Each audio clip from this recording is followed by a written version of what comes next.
अस्सलाम वालेकुम, सुबह खैर and a very good morning to everyone. उम्मीद है नाज़रीन आप सब खैरियत से हैं, ठीक ठाक हैं।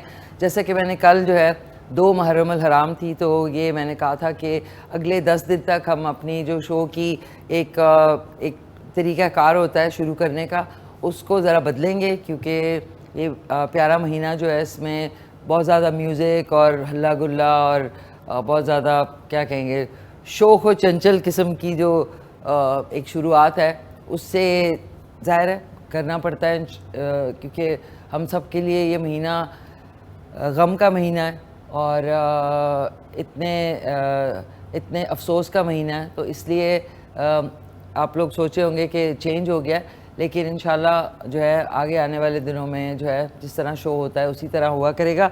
आज का सवाल आपको बता दूं, और साथ साथ आज सिद्रा ने सरगोदा से माश की दाल की फरमाइश की थी। नज़ीर मैं भी फ़र्स्ट टाइम ही बनाऊंगी आज, second time in my life, so I hope जो है अच्छी बने। तो आज की जो सवाल है वो है, सवाल है ही नहीं, आज है सवाल हमारा आज का सवाल। अच्छा नाज़रीन अलहदा से है, अलहदा कर दिया सवाल को। इल्म ताकत है, ये जुमला किस बात की अहमियत को ज़ाहिर करता है? आपके पास है 4 ऑप्शंस, दौलत, तालीम, खेल या फिर सियासत। गौर से सुने, इल्म ताकत है, ये जुमला किस बात की अहमियत को ज़ाहिर करता है? दौलत, तालीम, खेल या फिर सियासत। सही जवाब भी लिखा हुआ है नाज़रीन आगे। ये सही जवाब जो होते हैं ना, ये बहुत सारे लोग ज़िंदगी में अपनी लाइफ के बारे में भी सोच रहे होते हैं कि इसका सही जवाब क्या है, लेकिन अनटिल अनलेस अगर आप ज़िंदगी भी एक पूरा तजर्बा होता है, एक जर्नी, एक पूरी सफ़र होता है जिससे हम सब गुज़रते हैं, लेकिन हमारे जो पड़ाव होते हैं वो मुख्तलिफ होते हैं। लेकिन वो कहते हैं ना, फलाना जो है वो K2 की पहाड़ी पे चढ़ रहा था तो ऑब्वियसली उसके साथ हादसा पेश आया, तो किसी और ने अगर उसी को फॉलो करना हो या जाना हो और वो उसका प्लान हो कि मैं K2 सर करना चाहता हूँ, तो 10 लोग आपको कहेंगे कि नहीं नहीं यार, वो जो फलाना गया था ना, वो देखे उसके साथ कितना बड़ा हादसा हुआ। तो दूसरे की जो है राह में पत्थर डालने, ये भी बहुत सारे लोगों की आदत है। एडवाइस देना, जहाँ पे एडवाइस की ज़रूरत नहीं होती, आपकी उसकी हेल्प की ज़रूरत नहीं होती, लेकिन लोग आपको पुश करके कहते नहीं यार वो फलाने के साथ जो हादसा था तो तुम भी करोगे तो तुम्हारे साथ भी ऐसा हो जाएगा। तो इस चीज़ को हमेशा साइड पे रखा करें। हर एक इंसान का जो एक्सपीरियंस है, जो उसका तजर्बा है ज़िंदगी में, वो मुख्तलिफ होगा। शायद वो जो जिस इंसान ने K2 पहाड़ चढ़ने की कोशिश की और उसके साथ हादसा पेश आया, शायद उसने अपना कदम जो है वो गलत रखा। माफ़ कीजिएगा। अगर आप जाएंगे तो शायद उसी जगह पे जहाँ पे उसका कदम फिसले और आप उस जगह को सर करके पहाड़ सर कर जाए। तो हमेशा रिस्क लाइफ में लेनी ज़रूरी होती हैं। रिस्क नहीं लेंगे दूसरों की बातों में आके कि उसने ये कहा था, फलाने ने ये कहा था। जो इंसान लंदन गया ही नहीं कभी, उसको लंदन के बारे में नहीं पता होगा। जो इंसान अमेरिका गया ही नहीं, उसको अमेरिका के बारे में नहीं पता होगा। लेकिन वो सुनी सुनाई बातों को अपने अंदर डाल के और दूसरों को कह नहीं नहीं यार अमेरिका जाओगे तो ये हो जाएगा, और लोग कहते हैं हाँ ये सही कह रहा होगा। नहीं, आपने अपना तजर्बा ख़ुद लाइफ में करना है, ताकि आपका तजर्बा जो है वो 50% शायद गलत हो, 50% शायद ठीक हो जाए। तो ये मैं जो है ये मैं अपने उससे कह रही हूँ। मेरी लाइफ का तजर्बा ये है कि मुझे बहुत सारे लोगों ने बहुत सारी चीज़ें करने को मना किया, यार इसमें नुकसान हो जाएगा। तो देखिए, जब तक नुकसान नहीं होता है इंसान का मॉनेटरी फॉर्म में या अदरवाइज़, तो फिर आप सीखते कैसे हैं? यही तो तजर्बात हैं जो कि ज़िंदगी कहलाते हैं। अगर आप सब चीज़ों से बच के बैठ जाएं और कुछ ना करें कि उसने ये कहा था कि उधर ना जाना, उसने ये कहा था कि ये ना करना, तो फिर आपकी लाइफ का तजर्बा और लाइफ तो बहुत छोटी होती है। तो फिर आप क्या बातें कर सकेंगे, क्या चीज़ें बता सकेंगे आगे आने वाली जनरेशन को या अपने घर के बच्चों को या जिनसे आप मिलते हैं?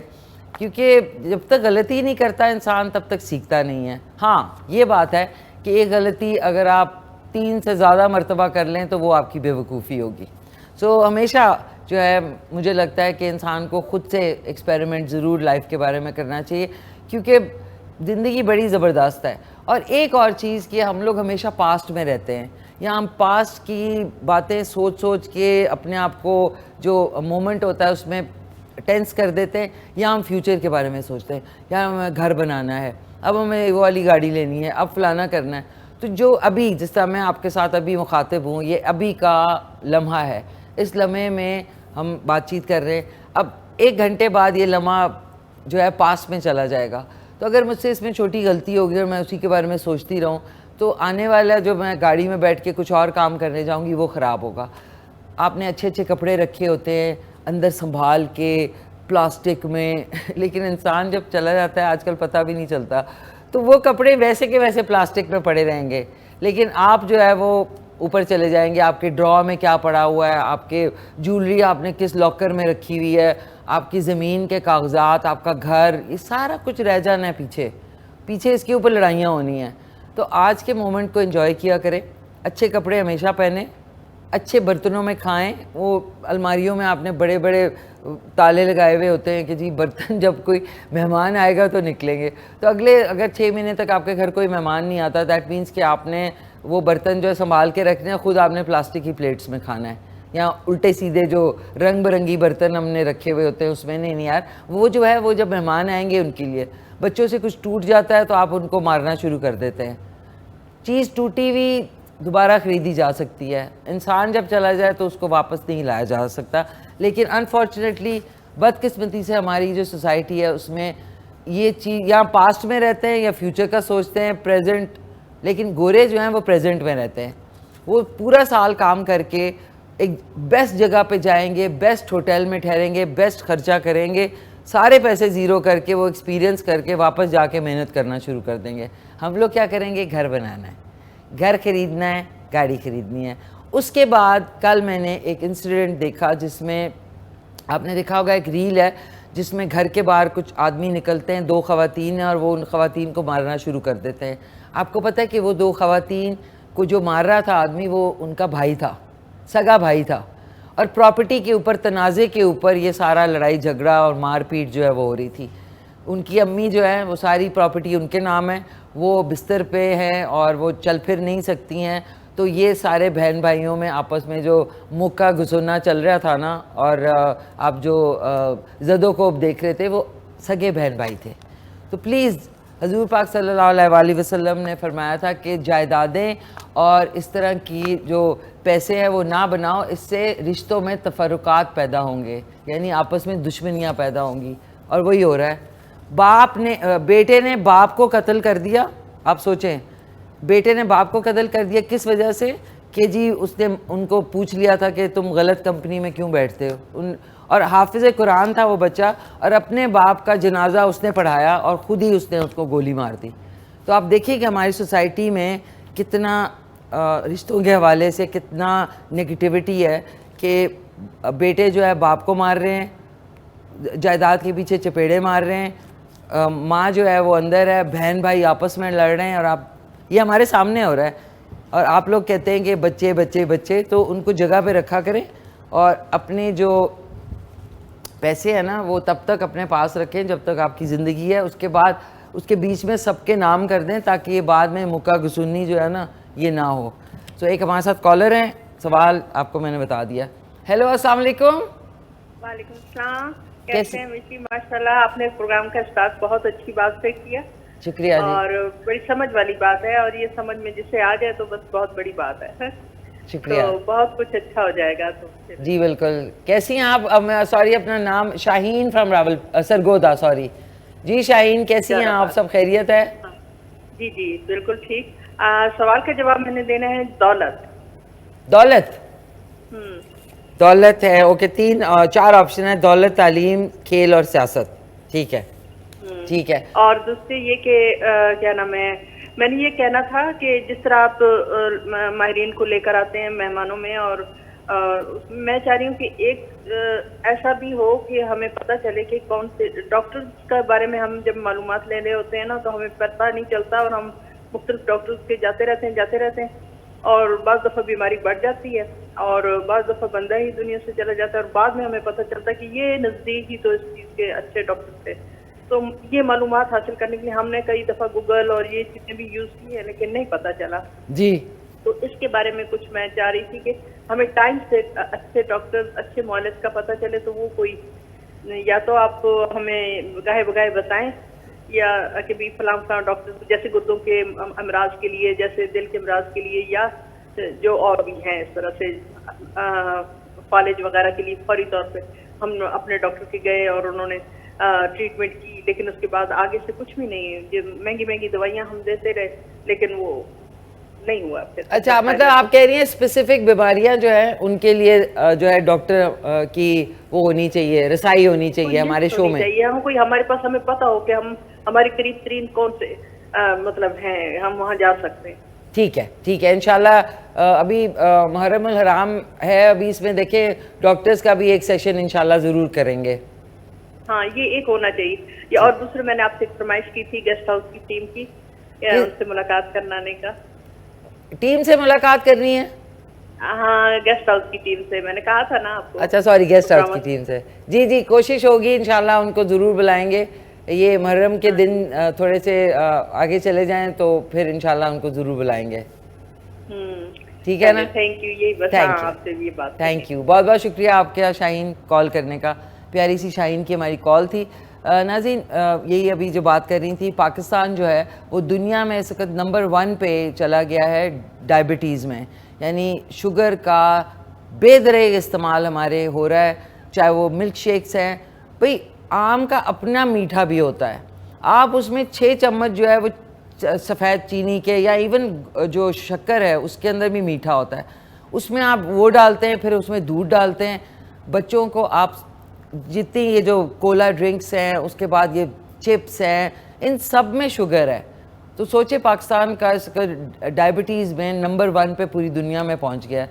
तो प्लीज़ अपनी सेहत का ख्याल रखें, चीनी कम से कम इस्तेमाल करें, कोशिश करें। शुरू में प्रॉब्लम होगी, लेकिन ये कि एक शुगर रश होता है जो कि बच्चों को भी, आपको पता है बच्चे इतनी तेज़ तेज़ भागना दौड़ना चीखें क्यों मारते हैं, उनका शुगर रश होता है। शाम को 6 बजे के बाद आपको अपने बच्चों को बिस्किट, टॉफ़ियाँ और ये मीठी चीज़ें बिल्कुल बंद कर देनी चाहिए। उनको कहें बच्चों खाना मिलेगा।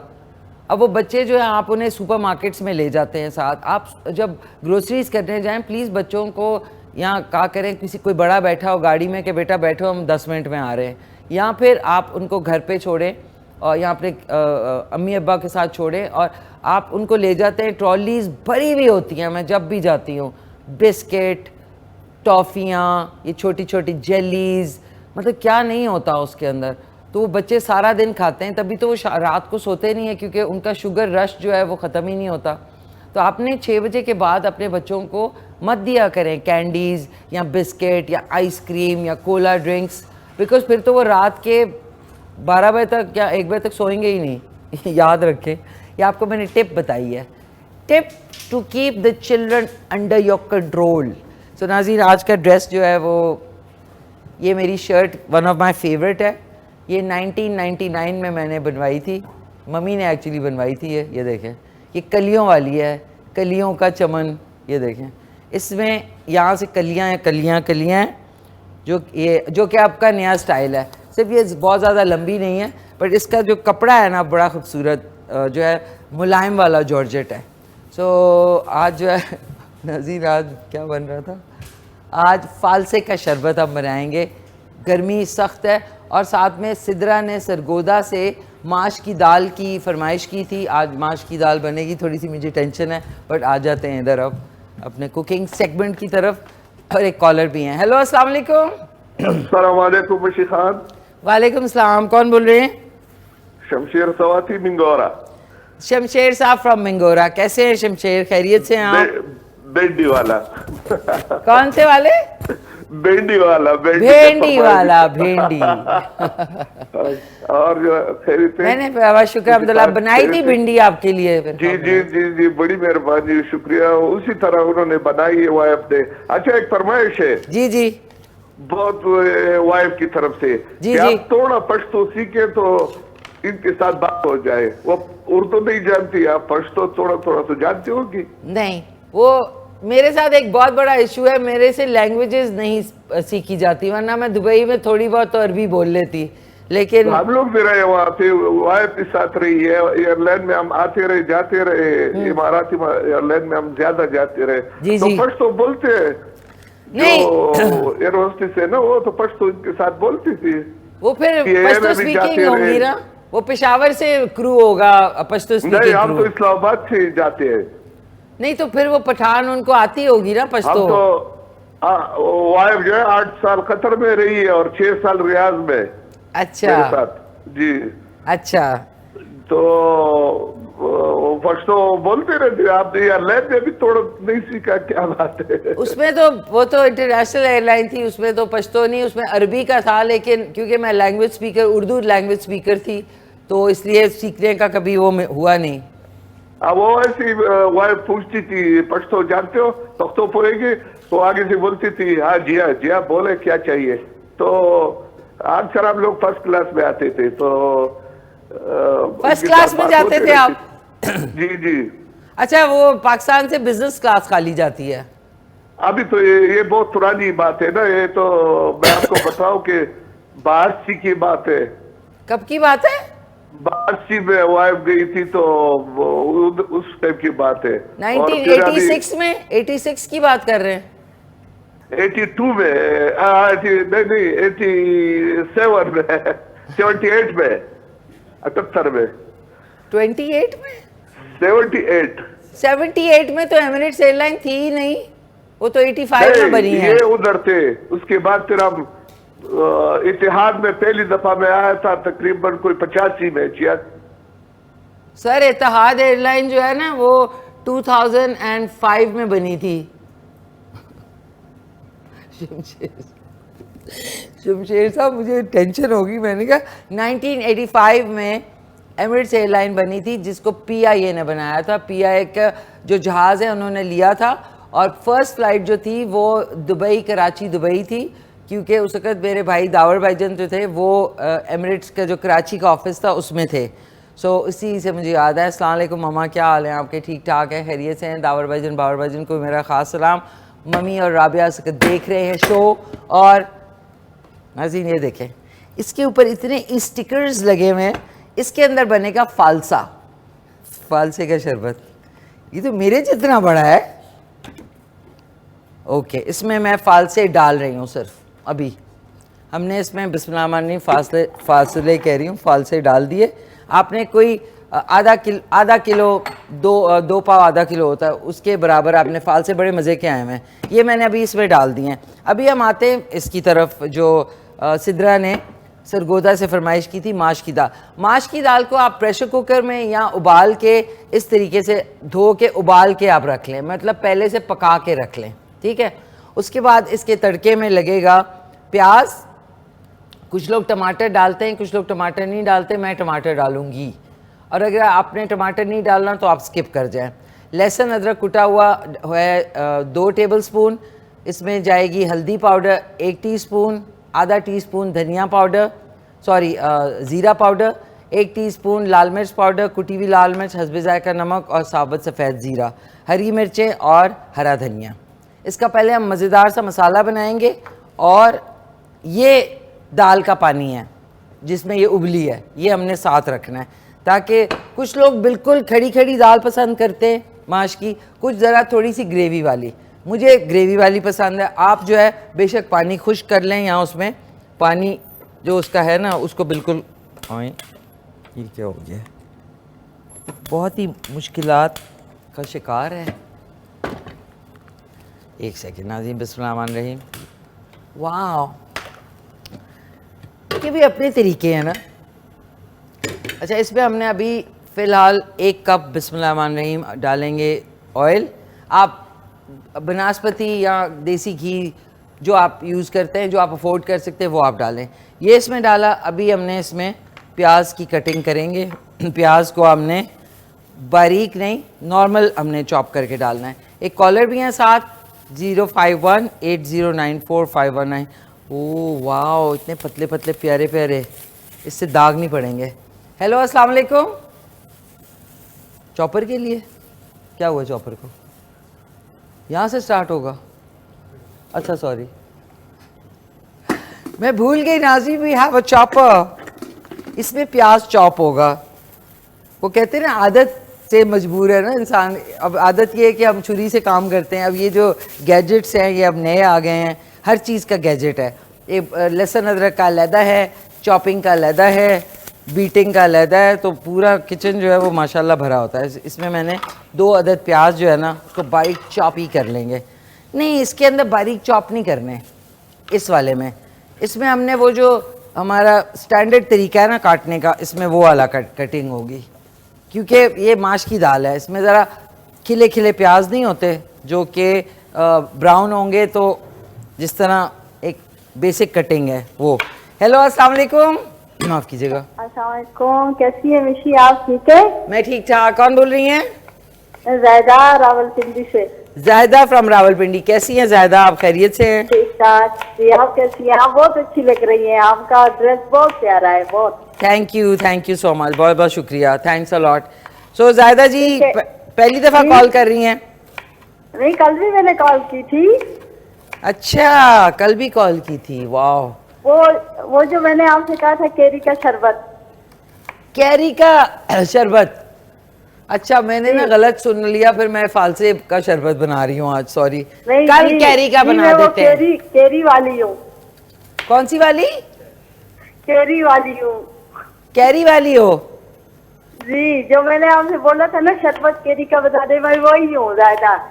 अच्छा चलें ठीक है, मैं जिस चीज़ से भाग रही थी वो मेरे साथ साथ भाग रही है। अच्छा, हम इसमें आज बना लेते हैं, चलें फालसे का शरबत भी बना लेते हैं और कैरी का शरबत भी, ठीक है? ये देखें कैरियाँ, बिल्कुल मेरे गालों की तरह की कैरियाँ हैं, गोल गोल। Thank you so much. ठीक है ना, इंशाल्लाह। तो देखिएगा पूरा शो, हमारे गेस्ट भी आ जाएंगे तो हम कैरी का शरबत साथ बनाते जाएंगे इंशाल्लाह। तो आज के सवाल का जवाब, ओ नो, हमारी प्यारी कॉलर चली गई। अच्छा नाज़रीन, ये देखें प्याज हमने इस तरीके वाला काटा है, नॉर्मल जो एक कटिंग होती है उसमें, ये ठीक है। हमारा कटिंग बोर्ड जो है ना वो लकड़ का है, इसलिए वो इस वक्त ऐसा बिस्मिल्लाह ने ये, इसको अब आपने खूब इसको ना पकाना है। ये अच्छा जी, ये देखें अब इसको हमने गोल्डन करना है। गोल्डन करना बहुत ज़रूरी है, गोल्डन नहीं करेंगे तो माश की दाल का फ्लेवर उस तरह का आएगा नहीं। और इसमें जब आप 2 चॉप करके प्याज जिस तरह वो मशीन वाला करेंगे तो उसमें प्याज जो है ना दाल में घुल जाएगा। इसमें जो इसका कलर है ना ब्राउन से एक शेड गोल्डन होना चाहिए, तो फिर वो दाल और उसका जो है ना नाज़ी, ओह सॉरी कल आपको मैंने एक सब्ज़ी बनानी है, प्याज की सब्ज़ी, उसमें कुछ नहीं डालता सिवाय प्याज के, लेकिन जब वो बनेगी और आप चपाती नान के साथ खाएंगे ना, मर्द हजरात जो है आपके घर में प्याज तो हमेशा होता ही है ना, कभी को घर से चला जाए कुछ, आप ये बनाएं और इट इज़ डिलिशियस, ऐसे मज़े की बनी है वो। आप चावलों के साथ खाएं। ये ना आपको शायद पता नहीं है कि प्याज जो है ना वो आप सिर्फ हांडी में डालते हैं खाने के लिए, मतलब पकाने के लिए ना, आपको लगता है यहाँ पे सलाद में डालने के लिए, बट प्याज की जो एक अफादियत के साथ साथ जो फ्लेवर है ना, जब आप उसको डिफरेंट तरीके से कुक करते हैं, पकाते हैं, उसको अगर आप बेक कर लें उसका मज़ा दुबाला हो जाता है। या आप उसको इस तरह पका लें, आप खाली जब भुना हुआ प्याज खाते हैं इतना ज़बरदस्त टेस्ट आता है ना। तो ये हो रहा है, इसके ऊपर मैं ढक्कन रख देती हूँ। अभी हमने इसमें लहसुन अदरक नहीं डालना, ठीक है। अब इसके अंदर मैंने सोचा कि थोड़े से धनिया जो है ना ये इसके अंदर डालते हैं दाल के अंदर, और साथ में इसमें थोड़ा सा हाथ से क्रश किया हुआ इसमें मैं डाल रही हूँ। इसका जो कॉम्बिनेशन है ना माश की दाल का, उसके साथ ज़ीरा समझ लें ऐसे ही है जैसे कि मियाँ बीवी, ये कॉम्बिनेशन है माश की दाल और ज़ीरे का। ज़ीरा जो है वो मियाँ है, माश की दाल जो है वो बीवी है, बस ये समझ लें। समझे मेरी बातों को, गहराई में जाया करें मेरी बातें समझने के लिए आप लोग। हम लोग ना वो नहीं करते मेरी कैमरा टीम तो समझ गई है इतने सालों में। हसीन आप कितने ठहर जाए, 2012 के दिसंबर 6 को पहला शो आया था, तो दिसंबर को तो नहीं गिनेंगे ना, मतलब 2012 को नहीं गिनेंगे। 13, 14, 15, 16, 17, 18, 19, 20, 21, 22, 23, 24, 25, 26, तो 14th ईयर ख़त्म हो रहा है। नहीं 40 14 साल माशाल्लाह। नाज़रीन 14 सालों का पता ही नहीं चलता। इस्लामाबाद मेरी आंखों के सामने ऐसा बदला, पहले मैं एक गियर में जो है ना 15 मिनट में पहुंच जाती थी इस्लामाबाद और रावलपिंडी। अब तो सोच के ही लगता है कि पहले ट्रैफिक, फिर उसके बाद नाके, फिर गिटिंग गिटिंग गिटिंग गिटिंग करते हुए आए आप नो। और पेट्रोल उस वक्त इतना महंगा नहीं था, उस वक्त 40 लीटर का जो टैंक है ना वो भर जाता था 3,500 में, अब वो भरता है 18,000 में। बिग डिफरेंस नाज़रीन इन 14 ईयर्स। अच्छा जी, अब आ जाते हैं, इसको पकने देते हैं। एक अदद कॉलर है हमारे साथ। हेलो अस्सलाम वालेकुम। वालेकुम अस्सलाम, अलवीना बोल रही हूँ। अलवीना जी वालेकुम सलाम, कैसी हैं आप? खैरियत से? अल्लाह का शुक्र है, ठीक ठाक। आप सुनाएं? ठीक ठाक। आपको बड़ा मिस किया, इतने दिन आप कहाँ थी? Where were you? मिशी इधर ही हूँ। जाना कहाँ है गर्मी में? यहाँ मरी है, यहाँ पिंडी है बस। पिंडी पिंडी पिंडी है ना? हाँ जी, पिंडी। तो मिशी मियाँ इसने छोटे छोटे जर्रों में बेचारे मियाँ बना दिया जीरे को। जीरा बेचारा मियाँ बना दिए, मियाँ जीरा बना दिया छोटे पीसों में। लेकिन हमारी सोसाइटी में मदर्स जो है वही मेन रोल अदा करती है ना लाइफ में। हाँ। बाप बेचारे तो सिर्फ ऑफिस जाना, वापस आना, उनसे झगड़ा फसाद होना। और मतलब ये मैं अपने टाइम के फादर्स की बात कर रही हूँ। आपके फादर्स का तो नहीं आइडिया मुझे इतना कि वो क्या करते होंगे। ये तो मेरी भी पसंदीदा दाल है ये, माश की दाल। अल्लाह करे अच्छी बन जाए। पहली बार दूसरी दफा बना रही हूँ लाइफ में। और फालसे का शरबत भी। फालसे का शरबत इंशाल्लाह, और कैरी का शरबत भी है आज। आपने दोनों देख रहे हैं जी? इंशाल्लाह और फिर मैं बनाऊंगी इंशाल्लाह। जरूर बनाना आप अलवीना जी। और माशाल्लाह मुहर्रम के हिसाब से मिशी आपने बहुत अच्छा एंट्री करती हैं। आप हर चीज का ख्याल रखती हैं। कोशिश होती है, मेरी कोशिश होती है। Thank you so much Alvina ji. आपको अल्लाह जज़ा दे इंशाल्लाह। आपको भी अल्लाह आपके हमेशा खुश रखे। बाकी निदा और हिना को बहुत सलाम प्यार। हाँ जी ठीक है, अल्लाह का शुक्र है। इंशाल्लाह हिना आएगी छुट्टियों में, बस जरूर मुलाकात करेंगे इंशाल्लाह। जरूर। बहुत शुक्रिया आपकी कॉल का अलवीना जी। आपका बहुत शुक्रिया। अल्लाह हाफिज। नाज़रीन अलवीना जी से बात करते हैं। ये लुक होनी चाहिए प्याजों की। The pyaz should look like this. Check it out. आज की तारीख में ये देखें, ऐसे होने चाहिए प्याज, गोल्डन प्यारे प्यारे। ये है माश की दाल और ज़ीरे का ससुराल।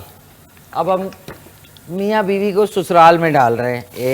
ये ब्यूटीफुल माशाल्लाह।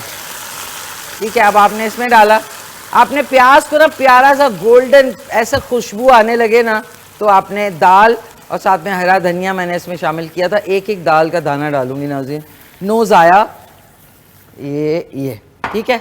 अब इसके अंदर हम माशाल्लाह से ये डाला। अब आप सोचे होंगे कि टमाटर कैसे इस्तेमाल होंगे, मैं आपको बताती हूँ। अभी 2 मिनट दें मुझे, अभी बताती हूँ कैसे इस्तेमाल होते हैं। इसमें पहले मसाला जार डाल दें ताकि दाल में जो फ्लेवर है ना, आहा। बिस्मिल्लाहिर्रहमानिर्रहीम। 1 टीस्पून कुटी हुई लाल मिर्च, आधा टीस्पून इसमें जाएगा टेस्ट के मुताबिक नमक, क्योंकि आयोडाइज नमक बहुत तेज़ होता है तो ज़्यादा डालेंगे तो ज़्यादा हो सकता है। 1 टीस्पून हल्दी पाउडर और आधा टीस्पून इसमें ज़ीरा पाउडर जाएगा। ज़ीरा पाउडर ही था हाँ। आधा टीस्पून लाल मिर्च पाउडर। ठीक है, ये हो गया। और इसमें अब हम शामिल करेंगे लहसुन अदरक कुटा हुआ। सबसे इम्पॉर्टेंट चीज़ है इसकी, वो है अदरक। अदरक को आपने जूलियन में काट के ना एंड में वो हमने सर्विंग के टाइम, उसके बगैर मज़ा नहीं आएगा। अदरक के बगैर माश की दाल ऐसे ही है जैसे दुल्हन जो है वो मेकअप के बगैर शादी पे आ जाए, बस समझ लें ऐसी ही है, यही आपको लगेगा। अच्छा जी, अब आपने इसको अच्छी तरीके से मिक्स किया। मिक्स करें इसको, और इसमें अब मैं 1 सेकेंड इसको थोड़ा पकने दें, ढक्कन लगा दें। और हम अब किधर गया वो ये इसके अंदर अब हम 2 टमाटरों की ज़बरदस्त सी पेस्ट बना लेंगे इसके अंदर।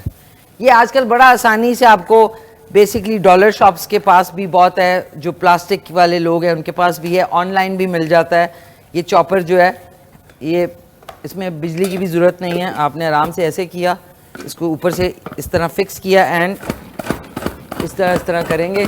एक धागा भी है, जिपंग जिपंग जिपंग एक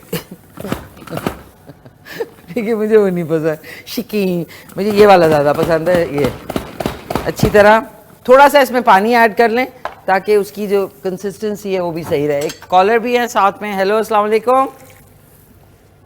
अस्सलाम वालेकुम। 2 हरी मिर्चें भी डालते हैं। वालेकुम सलाम, कौन बोल रही हैं? समीना बात कर रही हूँ, मुजफ्फरगढ़ से। दोसागढ़? मुजफ्फरगढ़। मुजफ्फरगढ़।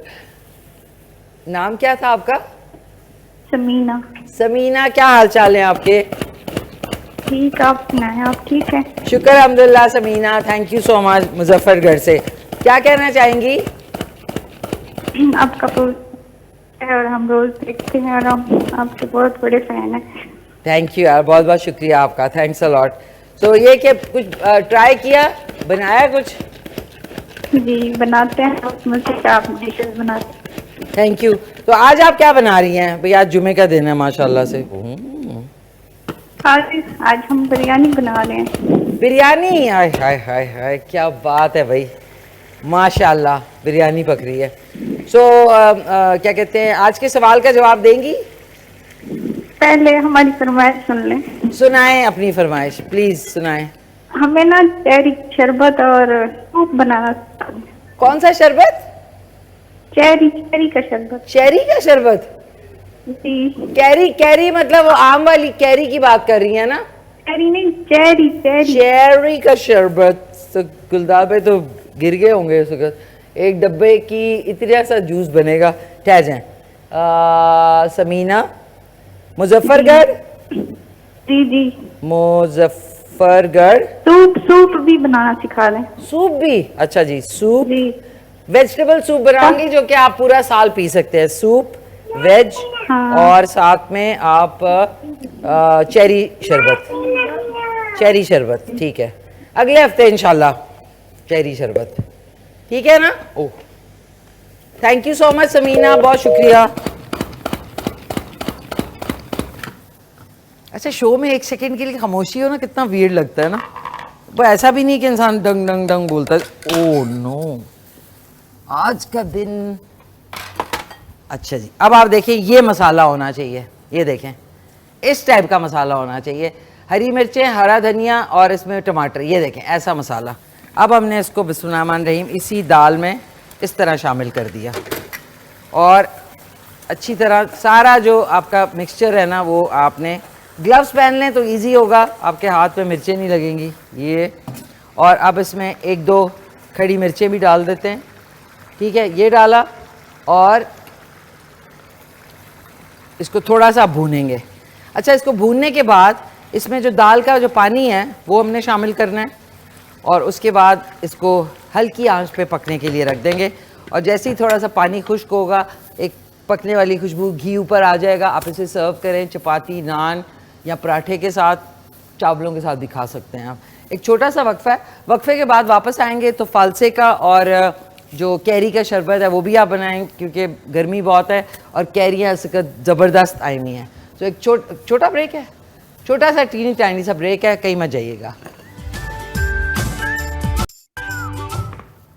वापस आ चुके हैं और एक सेकेंड, मैंने ये ग्लासेस भी रख दिए हैं ताकि आज, और थोड़ी सी मैं इसमें बर्फ़ भी डाल दूं ताकि वक्त कम है, मुकाबला सख्त है, आप बर्फ़ के बगैर मज़ा नहीं आएगा। थोड़ी सी हम इसमें डालते हैं और बाकी जो है ब्लेंडर में डालेंगे। ये सबसे पहले हम बनाएंगे फालसे का शरबत। अच्छा, फालसे के शरबत में क्योंकि थोड़ा सा तुर्श होता है तो आपको इसमें चीनी का एडिशन करना होगा। आप बेशक जो शक्कर है गुड़ वाली वो डाल सकते हैं। मैं इसमें कोई 1 पाव के करीब है फालसे, उसमें 1 टेबलस्पून, 2 टेबलस्पून एंड चुटकी, दैट्स इट। मैं ज़्यादा नहीं डाल रही चीनी, सॉरी। और इसमें हम डालेंगे चुटकी बराबर काला नमक। एक्चुअली जूसेस में जो है ना, फ्रेश जूसेस में काले नमक का फ्लेवर अच्छा आता है। ये डाल दिया। अब इसको थोड़ा सा इसमें पानी का एडिशन करेंगे पानी मेरा मैंने जग में से इसमें निकाल दिया था। ओके, बिस्मिल्लाहिर्रहमानिर्रहीम। थोड़ा सा पानी शामिल करेंगे और इसको ज़बरदस्त तरीके से ब्लेंड कर दें, और इसको छानना ज़रूरी है। और ये लिया और ओह,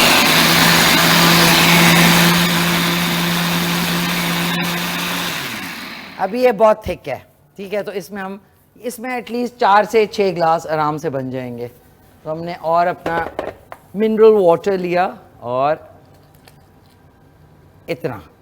तो अब क्योंकि हमने इसमें ये डाला है, तो अब आपने थोड़ी सी चीनी की मकदार जो है ना वो ज़्यादा कर देनी है। किधर गया चम्मच? ये 1 टेबलस्पून भर के और डाल देंगे, क्योंकि थोड़ा सा ज़ाहिर है ये तुर्श होता है, इसलिए। शक्कर जो है वो भी आप शामिल कर सकते हैं। अब आपने इसमें ये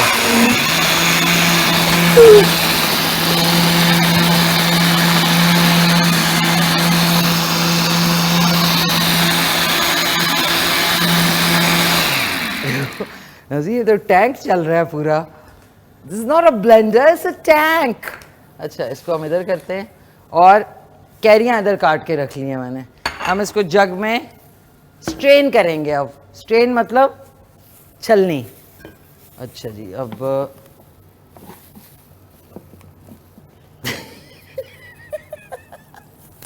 माफ कीजिएगा नाज़रीन, कैसे निकलेगा ये? ओह सॉरी, ये लेटेस्ट नहीं है नाज़रीन, थोड़ी सी पुराने दौर का है। ऐसे करना होता है इसको। ओके, बिस्मिल्लाहिर्रहमानिर्रहीम। ये अब आपने स्ट्रेन करते जाना है इसको। ये जो है ना, ये आपका फालसे का जूस है। बीच में जो गूदा है, बेशक कुछ लोग गूदा भी पी लेते हैं, मैं तो नहीं फेंकती। ये मैं सिर्फ आपके लिए 1 ग्लास कर रही हूँ। बाकी हम गूदे के साथ ही, यानी पल्प जो है इसका, पल्प फेंकने का कोई फ़ायदा नहीं है। और पल्प फेंकने का कोई फ़ायदा नहीं है, उसमें ही सारे फाइबर होते हैं। तो आप पल्प के साथ पिएँ प्लीज़। अच्छा, पल्प को आपने फेंकना है इसलिए नहीं, इसकी आप आराम से ज़बरदस्त सी इसको पका के चीनी डाल के इसकी मीठी चटनी बन सकती है। तो आपने इसके गूदे को फेंकना नहीं है बिल्कुल भी, ठीक है। ये देखें, ये एक हमारा ग्लास बन गया। अब बाकी मैं पल्प के साथ ही, ये देखें, ये पल्प को आपने, जैसे कि मैंने कहा, इसको आपने फेंकना बिल्कुल नहीं है। ये समझ लें गोल्ड है, नीचे गोल्ड का पानी जा रहा है और ऊपर गोल्ड है। ये 1 ग्लास ये बन चुका है। और अब बाकी जो ये पल्प है, इसको मैं रख के कल आपको इसकी जो है ना, कैरी के जो पल्प है इसकी चटनी जो है ना, वो इंशाल्लाह कल बनाएंगे। फिक्र नॉट। अच्छा जी, अब बिस्मिल्लाहिर्रहमानिर्रहीम, ये 1 ग्लास कैरी का शरबत बन चुका है। एक जो है ज़रा मैं ट्राई कर लूँ।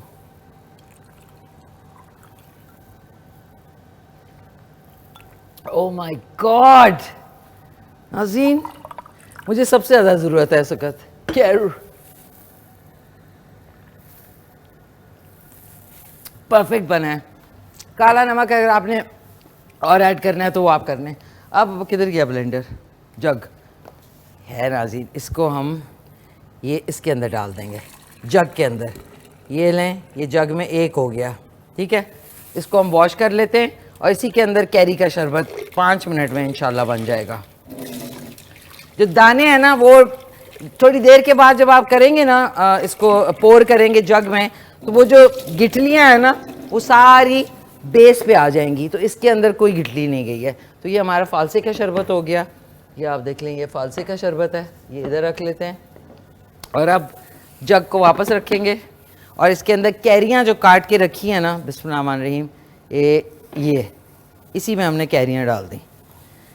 कैरी का शरबत, और इसमें हमने चीनी डालनी है, काला नमक डालना है।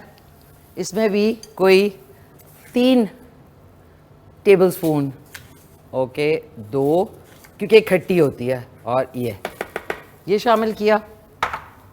थोड़ा सा हमने ज़ीरा शामिल किया, इसमें चुटकी बराबर ज़ीरा शामिल किया। आप देख रहे हैं इसका फ्लेवर बहुत अच्छा आएगा। और 2 चुटकी हमने काला नमक, और इसमें डाल देंगे पानी। पानी पानी रे, आए दें ज़रा पानी। कम ऑन बॉय, जल्दी बॉय। ओए नाज़रीन, बस बस बस, इतना पानी नहीं। ये हमने इसमें जग को भर दें क्योंकि बहुत सारी कैरियाँ हैं। कैरी, ओके, ये हो गया, इसको आपने बंद किया और ओह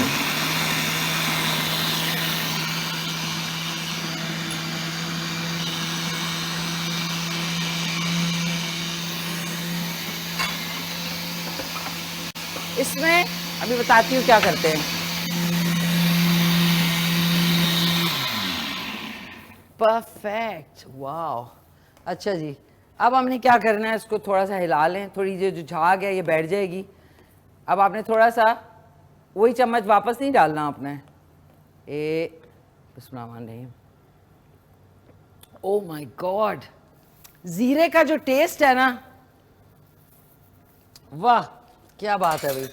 जीरे के टेस्ट में अब हमने एक अदद चुटकी डाल दें नमक की, नॉर्मल नमक, और एक जिंग के लिए एक हरी मिर्च। फिर आप देखें इसका जो मज़ा होगा ना दुबाला हो जाएगा।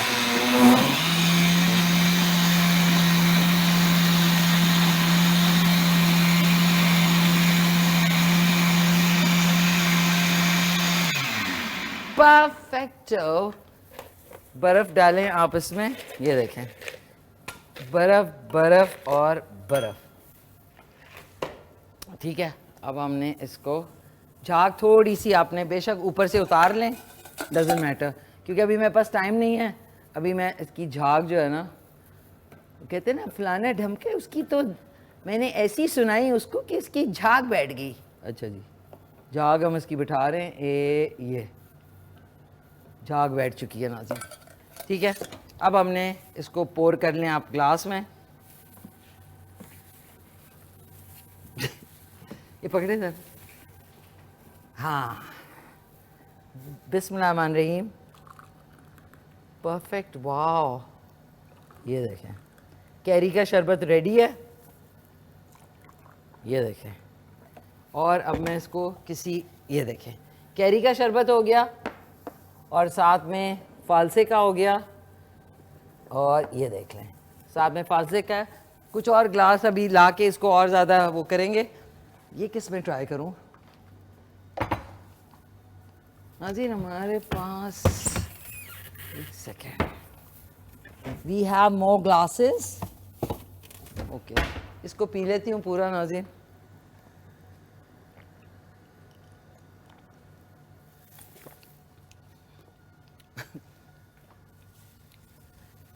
ओके, अब हम कैरी का शरबत थोड़ा सा ट्राई कर लें।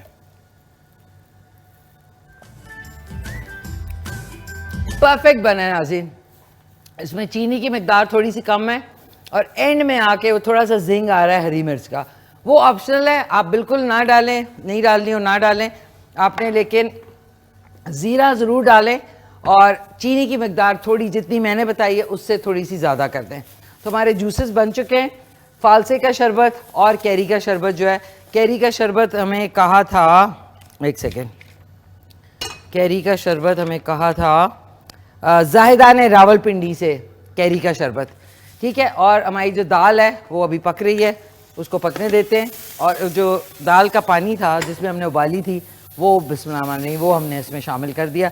इसकी आग बिल्कुल हल्की कर दें और हल्की करके अब ये दम पे पकेगी। और हमारी आज की जो रेसिपीज़ हैं दोनों, आज थोड़ा सा ज़्यादा हो गया, सो सॉरी। तो एक चल के क्विक सा वक्फ़ा है, वक्फ़े के बाद हमारे साथ ज़बरदस्त सी वकील मेहमान है आज। और नाज़रीन जाते आते आपको ये बता दूं, थैंक यू सर कामरान का बहुत शुक्रिया कि आप में से एक कॉलर ने हमें बोला था कि गेस्ट हाउस की टीम को बुलाएं। तो उसके जो प्रोड्यूसर हैं रऊफ़ खालिद साहब, अल्लाह उनको जन्नत में जगह दे, वो इस वक्त इस दुनिया में नहीं है। और खालिद हफीज़ साहब जो है, जो मेन कैरेक्टर करते थे, मेरी मुलाकात हुई, अल्लाह ताला उनको गरीक रहमत करे, वो भी इस दुनिया में नहीं है। और टिप टिप जो तारिक मलिक साहब थे वो भी इस साल जो है इस दुनिया से कूच कर गए, इन्ना लिल्लाहि व इन्ना इलैहि राजिऊन। और सरवत अतीक साहिबा जो पाकिस्तान टेलीविज़न या पाकिस्तान की मायनाज अदाकारा हैं, वो स्क्रीन पे आना नहीं चाहती। और बाकी जो रिसेप्शनिस्ट थे नासिर इकबाल हैं, वो अमेरिका में होते हैं। और रैम्बो से वो जब इंशाल्लाह आएंगे रैम्बो जॉन रैम्बो, तो वो आएंगे इंशाल्लाह इस्लामाबाद, तो उनको इनवाइट करेंगे। देखिए उनकी यादें हैं लेकिन वो लोग इस दुनिया में नहीं हैं। ऑन दिस नोट एक छोटा सा वक्फ़ा है, वक्फ़े के बाद हमारे जो आज की गेस्ट हैं वो हैं कुर्रतुल ऐन आयशा साहिबा, जो कि एडवोकेट हैं supreme court of Pakistan, former additional secretary Islamabad bar association. जी नाज़रीन, वेलकम बैक, वापस आ चुके हैं। आज जो है हमारे साथ 3 मेहमान होंगी और उनमें से खूब सारी बातें करेंगे। तीनों का ताल्लुक़ लॉ से है, यानी कानून से, और ख़वातीन के हवाले से जो ख़वातीन के बिल्स पास हुए हैं और फैमिली लॉज के ऊपर इंशाल्लाह आज बात करेंगे। तो सबसे पहले मैं तारुफ़ कराना चाहूँगी, एडवोकेट हैं supreme court of Pakistan, former additional secretary Islamabad bar association, प्यारी सी कुर्रतुल ऐन आयशा साहिबा। अस्सलाम वालेकुम। वालेकुम अस्सलाम। थैंक यू सो मच मिशी। थैंक यू सो मच, आप आई और आज खूब ज़रा ख़वातीन के हुकूक़ के हवाले से भी बात कर लेंगे। ज़रूर, थैंक यू सो मच। दूसरी जो मेरी मेहमान हैं वो एडवोकेट हाई कोर्ट हैं और ये भी ख़वातीन इस शोबे में बहुत बढ़ चढ़ के आ रही हैं, which is very good, because ख़वातीन के हवाले से लॉज जो पास होते हैं वो ख़वातीन तक पहुँचते नहीं, लेकिन इस शो के ज़रिए और इनके नॉलेज के ज़रिए आप तक खूब सारी बातें पहुँचेंगी। मेरे साथ मौजूद हैं प्यारी सी नबा बख्तावर। अस्सलाम वालेकुम, क्या हाल है आपके? अल्हम्दुलिल्लाह, आप ठीक ठाक है। Thank you so much for inviting us on your show. बहुत शुक्रिया, थैंक यू सो मच। नाज़रीन, ये होता है कि कभी कभी है कि हमारे पास वो बातें ज़्यादा होती हैं, टाइम कम रह जाता है। तो बहुत शुक्रिया आप तशरीफ़ लाएँ।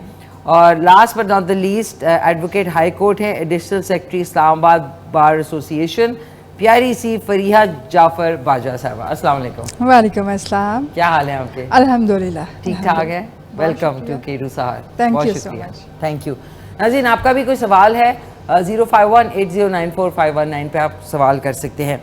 अच्छा कुर्रतुल ऐन जी, ये बताइए कि फ़ैमिली लॉज के हवाले से आई थिंक बड़ी अमेंडमेंट्स हुई हैं पिछले चंद महीनों में, तो सबसे जो मैं कहूँगी पहली 3 जो हैं उनके बारे में बताएं ताकि हमारे नाज़रीन को पता लगे। मैम, अमेंडमेंट्स जो बेसिकली करंटली जो सबसे, अगर मैं रीसेंट बात करूँ तो वो डोमेस्टिक वायलेंस के हवाले से, ख़वातीन के हकूक़ में जी डोमेस्टिक वायलेंस के हवाले से जो नया कानून पास हुआ था, उसके अंदर बहुत सारी चीज़ें जहाँ पर एक आप यूँ कहें कि एक फ़ैमिली यूनिट है, जिस तरह हमारी इस्लाम ने भी हमें सिखाया कि फ़ैमिली यूनिट जो है वो पूरे मुआशरे के लिए एक ऐसे फाउंडेशनल ब्रिक का काम करता है कि जिससे मुआशरा जो है वो तामीर पाता है, उसकी कंस्ट्रक्शन, उसकी प्रोग्रेशन जो है वो उस फैमिली यूनिट पर बेस कर रही होती है। तो जो नया कानून पास हुआ डोमेस्टिक वायलेंस का, उसके अंदर उस यूनिट को तहफ़्फ़ुज़ देने के लिए बहुत ज़्यादा उसमें इक़दाम किए गए हैं।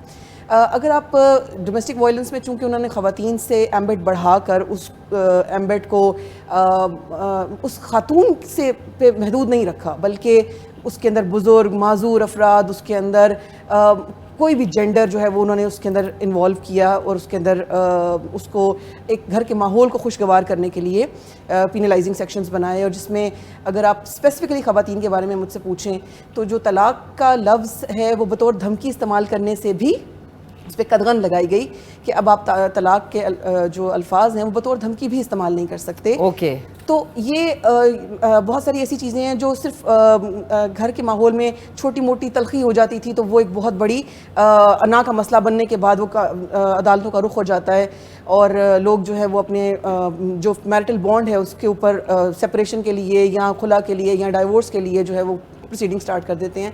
तो उसको बहुत इनिशियल लेवल में कर्ब करने के लिए, डिस्करेज करने के लिए जो नई कानून साजी की गई है, उसके अंदर ये नई अमेंडमेंट जो आई है वो एक मैं समझती हूँ खुशाइंद है।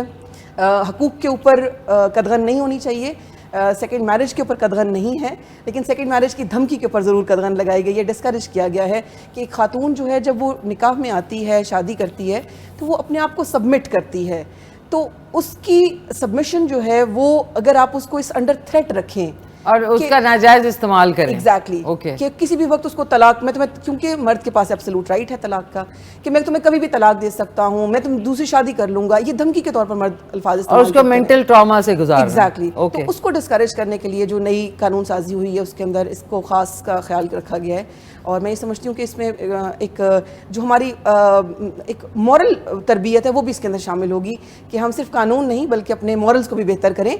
घर के अंदर अब ख़वातीन भी पढ़ी लिखी हैं, ख़वातीन ने जॉब करती हैं, उनको अवेयरनेस है, तो आप एक ऐसी खातून जो एक अच्छी पोजीशन एंजॉय कर रही है, वो 17, 18, 19 ग्रेड की ऑफिसर है, तो आप यहाँ घरेलू खातून है, आप उसके साथ उस तरह आप बात नहीं कर सकते जिस तरह आप किसी ज़माने में क्या करते थे और कानून आप पे गिरफ्त नहीं करता था। ओके, बिल्कुल बिल्कुल सही बात है नाज़ी। किसी की भी इज़्ज़त नफ्स को रोज़ ख़राब करना और उसके कॉन्फिडेंस को पुट डाउन करना और उसमें बड़ा अपने आप को हीरो समझना, ये बहुत अच्छा आई थिंक कानून पास हुआ, ज़बरदस्त।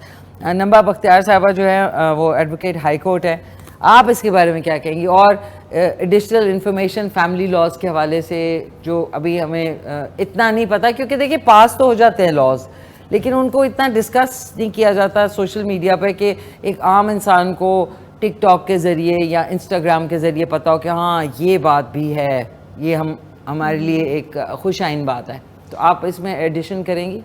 बिल्कुल, मैं समझती हूँ आजकल जो दौर है वो बिल्कुल डिजिटल एरा है और मोस्टली लोग अपनी अब राइट से अवेयर हैं।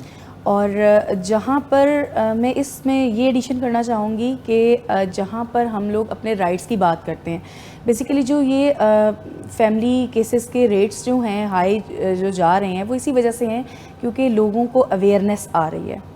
और जहाँ पर उनको अवेयरनेस आ रही है, अपने राइट्स का पता चल रहा है, तो मैं रिस्पॉन्सिबिलिटीज़ पर भी बात करना चाहूँगी। क्योंकि अगर हर कोई अपनी ज़िम्मेदारियाँ बड़े एहसन तरीके से निभाए तो इसमें काफ़ी बेहतरी आ सकती है।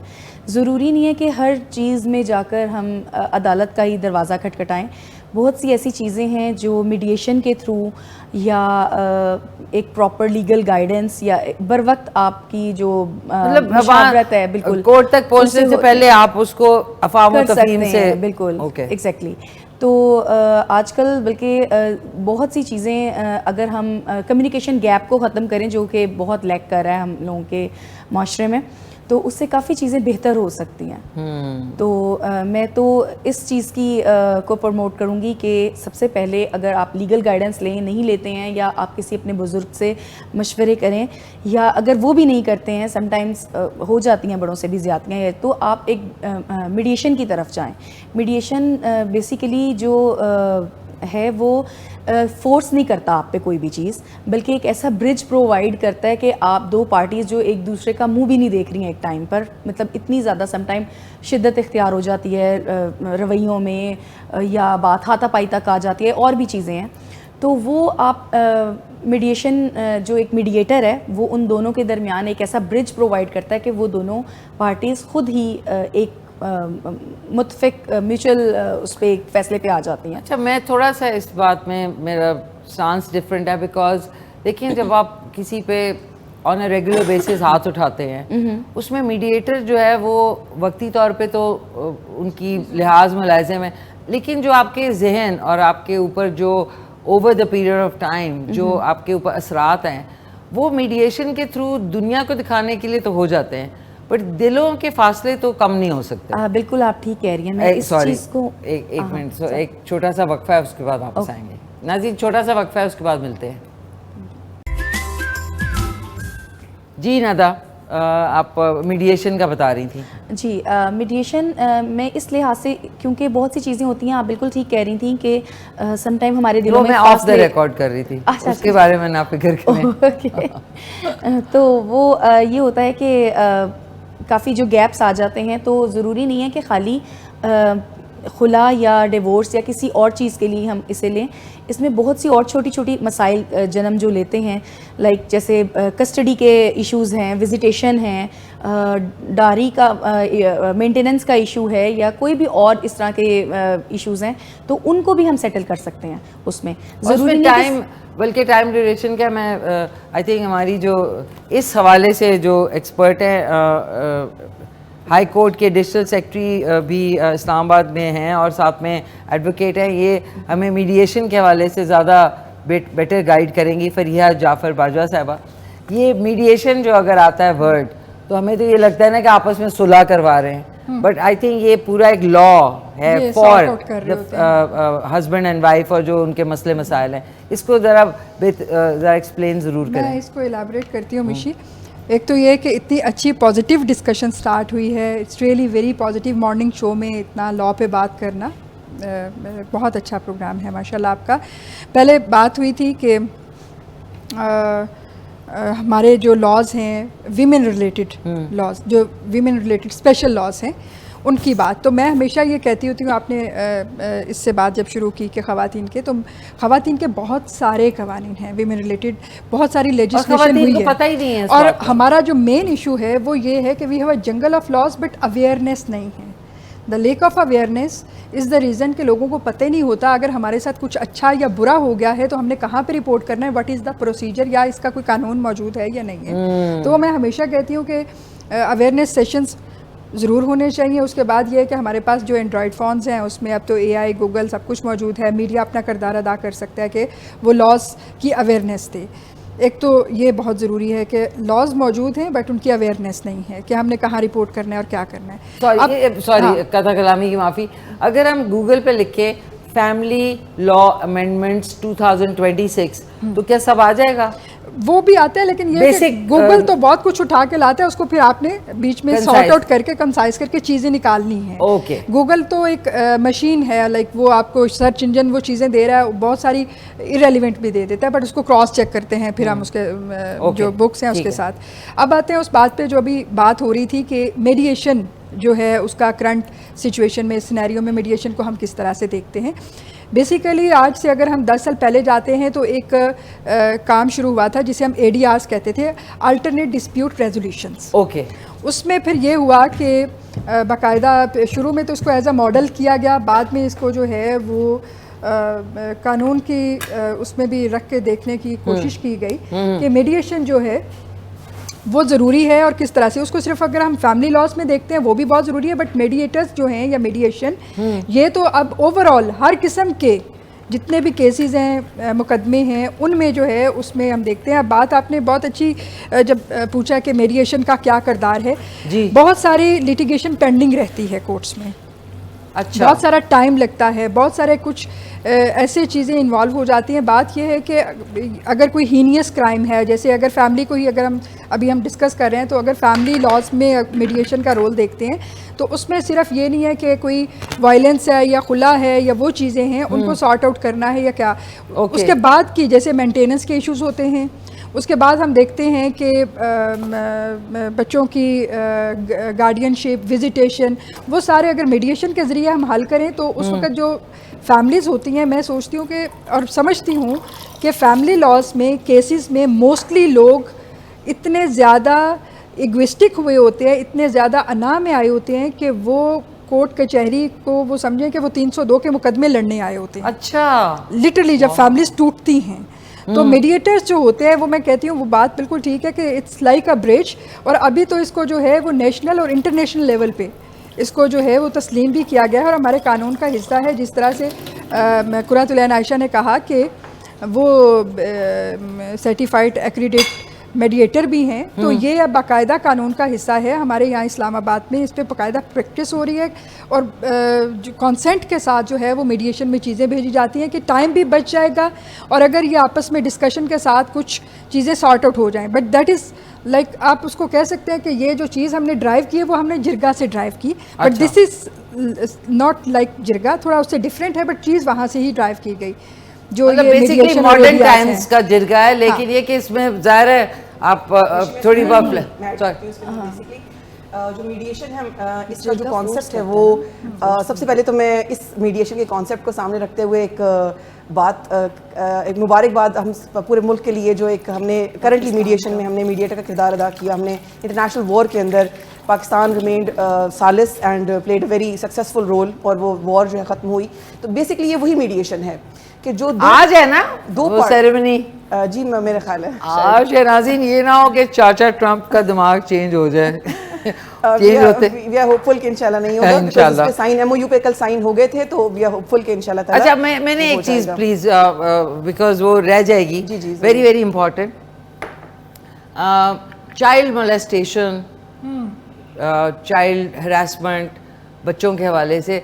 देखिए ये वाले देखिए हम लोग अभी मियाँ बीवी वाले से निकल के बहुत ज़्यादा होते जा रहे हैं। अब देखिए कल एक मदरसे में नाज़रीन, it is so painful for me to आपसे एक्सप्लेन करना, भावलपुर में एक मदरसे में एक कारी साहब ने एक बच्चे को इतना मारा कि वो मर गया। इतना उसके तशद्दुद किया उसके ऊपर और फिर उसकी ज़बान तक काट दी। और ये पिछले 4 साल में आप गूगल के ऊपर जाएं तो 2021, 22, 23, 24, 25, 26 में तादाद बढ़ती जा रही है कि इसके ऊपर क्या सज़ा है, मुझे ये पता करना है। एक तो इसके ऊपर सज़ा, और चाइल्ड मोलेस्टेशन में क्यों नहीं लॉज ऐसे स्ट्रिक्ट आ रहे जिसमें आप उनको ट्रायल के बगैर आप उनको सज़ा दें?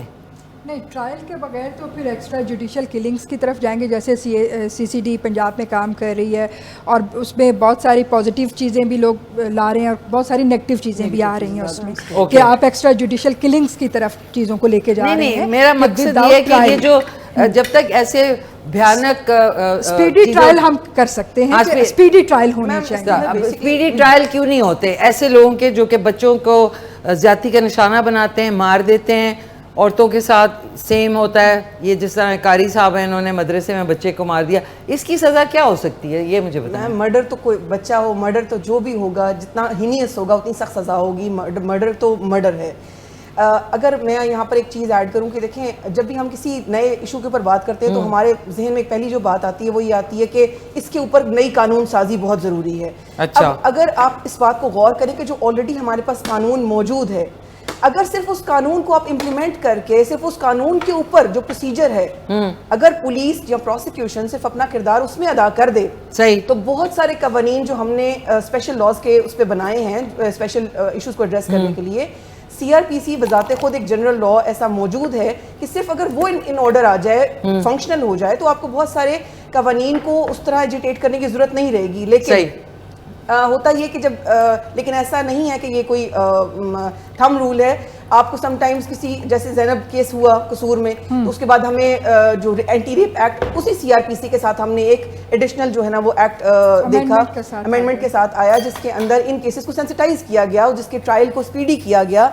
और ऐसा नहीं है कि ये देखिए वो तो एक केस था ना, बाकियों का क्या हुआ? वो पूरा लॉ बन गया, वो रेप पूरा लॉ बन गया है, मॉडल केस हुआ। उसके बाद ये लॉ हुआ, जिस तरह से कंदील बलोच का मर्डर हुआ, ठीक है, उसके बाद जो ऑनर किलिंग है उस वो भी मॉडल लॉ बना, एक स्पेशल लॉ बना। तो बात नहीं, ये बात का आम पब्लिक को जब इतनी डिटेल्स पता लगती हैं, आप बेशक अगर आंसर करना है, इतनी डिटेल्स पता लगती हैं, ये हुआ, फिर उसको गिरफ्तार हुआ, फिर वो रोज जा रहा है, आ रहा है, जा रहा है, आ रहा है कोर्ट में, जिस तरह जाहिर जाफर का है।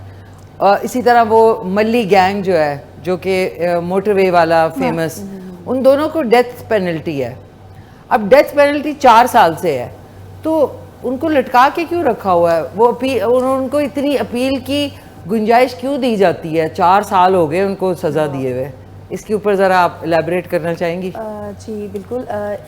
समटाइम्स ऐसा होता है कि जो प्रोसीजर है हमारा, उसमें काफ़ी चीज़ें होती हैं और वो हम किसी का राइट तो नहीं ले सकते। अब जैसे राइट टू अपील, गोरों के लॉज जो है ना 1918 के बने हुए, ये जब तक चेंज नहीं होंगे और हमारे अपने कुछ लॉज नहीं आएंगे, तो ये उनकी सोच है ना कि you keep on giving the murder chances because human rights आ जाएगी, इसको हैंग करेंगे तो 10 लोग आ जाएंगे कि जी ये तो बड़ा जुल्म है, ये जो आपकी ह्यूमन राइट्स। ये जब तक गोरों वाले लॉज नहीं चेंज होंगे और हमारे कुछ अपने लॉज नहीं इम्प्लीमेंट होंगे for rapist, for all these ये जो क्रिमिनल्स हैं, तब तक ये 50,000 के मचलके जमा कराएं तो जी चला गया, वो निकल गया, ठीक है ना।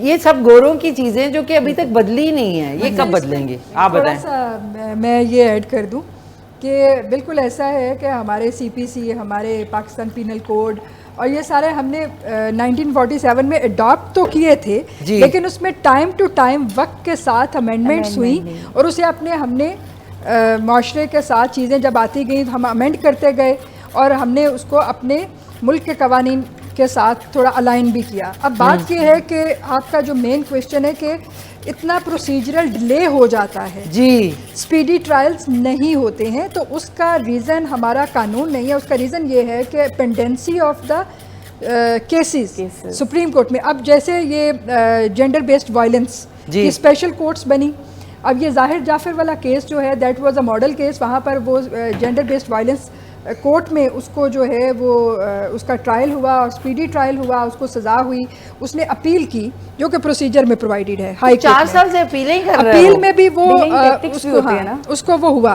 कुछ डिलेइंग टैक्टिक्स। उसके बाद उसने फिर हाई कोर्ट में जब अपील की तो ये होता है कि अपील तो टाइमली कर दी, अपील का एक टाइम प्रोवाइडेड है कि आपने 30 डेज़ में करनी है, फिर आपने 90 डेज़ में वहाँ पे भी ऊपर सुप्रीम कोर्ट में भी करनी है जब। तो अब बात ये है कि वहाँ पर इतनी पेंडेंसी होती है कि वो उसका केस जब हेयरिंग के लिए फिक्स होता है तो उसमें बहुत ज़्यादा टाइम लग जाता है। ओके। बट इसका ये जो ज़ाहिर जाफर वाला केस है उसमें तो सुप्रीम कोर्ट से भी उसकी डिसमिस हो गई और उसने टू द प्रेसिडेंट, हाँ उसने मर्सी, मैंने अब सुना है कि मर्सी पिटीशन अब प्रेसिडेंट के पास जाएगा and that is the last forum.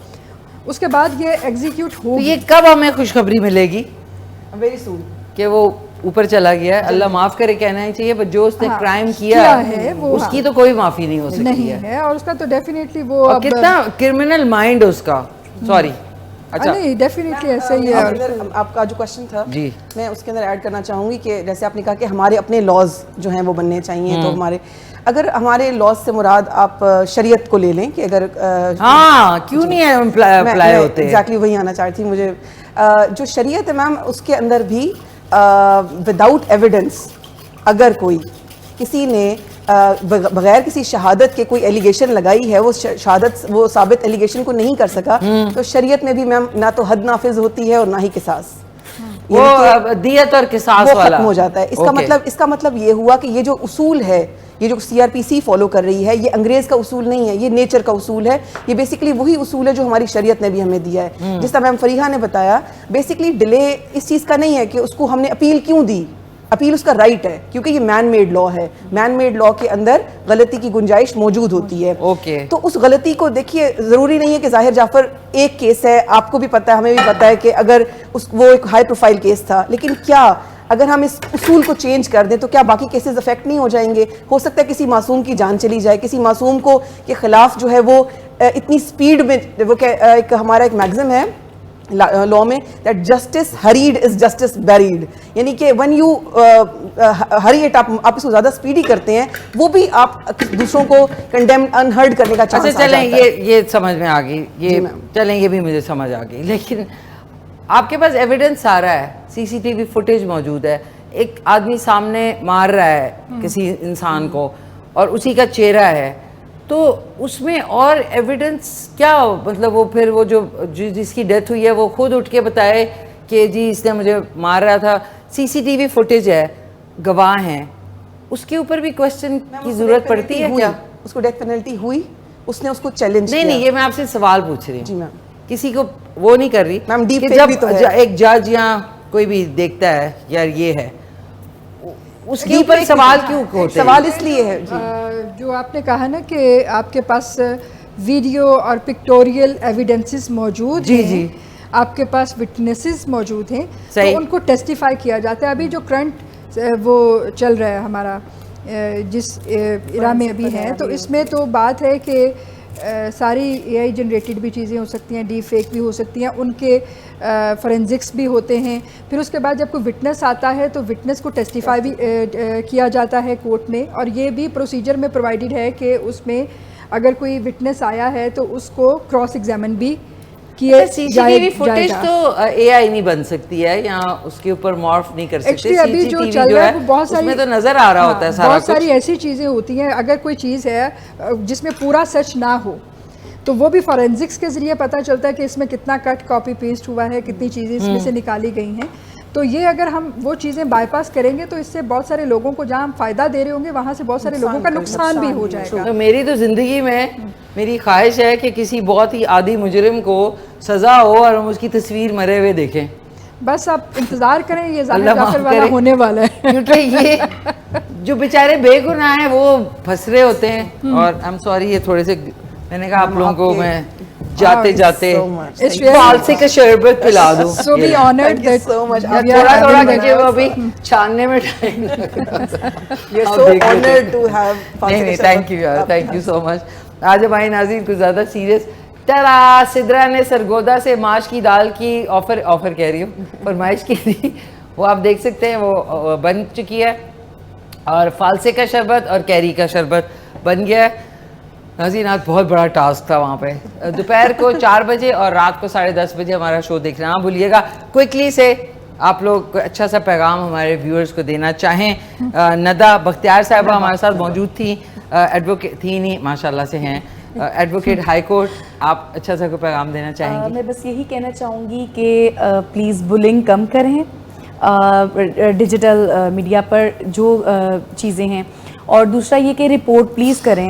मतलब बहुत सी चीज़ें ऐसी होती हैं, बहुत से क्राइम्स ऐसे हैं जिनका एड्रेस होना, जिनका रिपोर्ट होना बहुत ज़रूरी होता है, बट वो रिपोर्ट ना करने की वजह से, फोरम पर ना पहुंचने की वजह से बहुत ही उनका भयानक अंजाम होता है। सो प्लीज़ रिपोर्ट लाजमी करें।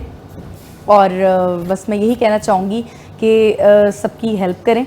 और आगे मैं मैम को वक्त की कमी की वजह से कहना चाहूँगी कि रेफ़र करना चाहूँगी। सॉरी। थैंक यू आप उनकी तरफ जाना चाहेंगे। बहुत शुक्रिया, थैंक यू नबा बख्तियार साहबा। कुरैतुल आयशा साहबा, आप क्विकली से 2 सेकंड वाला। जी ज़रूर, 2 सेकंड में मैं आप लोगों को पैगाम दूंगी मीडिएशन का, कि मीडिएशन को प्रमोट करें। मीडिएशन एक बिल्कुल आपकी कंसेंट के साथ चलने वाला प्रोसेस है, जो कि हमारी कोर्ट्स ने अभी रिसेंटली उसको अपनी प्रोसीजर का हिस्सा बनाया है। और इससे पहले कि वो ट्रायल को स्टार्ट करें, इनिशिएट करें, वो इससे पहले दोनों पार्टीज़ को मौका देती हैं कि वो एक ऐसे इन्वायरमेंट में जहाँ पर कोई प्रेशर नहीं है, जहाँ पर कोई सज़ा जज़ा का मसला नहीं है, जहाँ पे उनकी कॉन्फिडेंशियलिटी लीक नहीं होगी, जहाँ पे वो जो बात करेंगे वो उसको ऑनर किया जाएगा। और 2 पार्टीज़ को बिठा कर, it's not a Jirga system, कोई आपके ऊपर इम्पोज नहीं करता, आपकी फ्री कंसेंट के साथ आपकी दोनों की बातें सुन के उस मसले को हल किया जाता है। और I remained part of many successful mediations. तो मीडिएशन की तरफ जाएं, लिटिगेशन को थोड़ा सा डिस्करेज करें, मीडिएशन को प्रमोट करें। Thank you. आप क्विकली से मैम, बिल्कुल कट जाएगा वरना शो।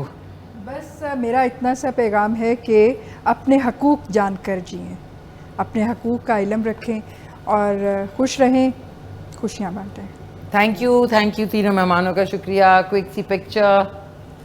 थैंक यू नाज़रीन, इंशाल्लाह आपसे कल सुबह 9:30 बजे मुलाकात होती है। टेक केयर, अल्लाह हाफिज़। मिलके कहते हैं पाकिस्तान जिंदाबाद।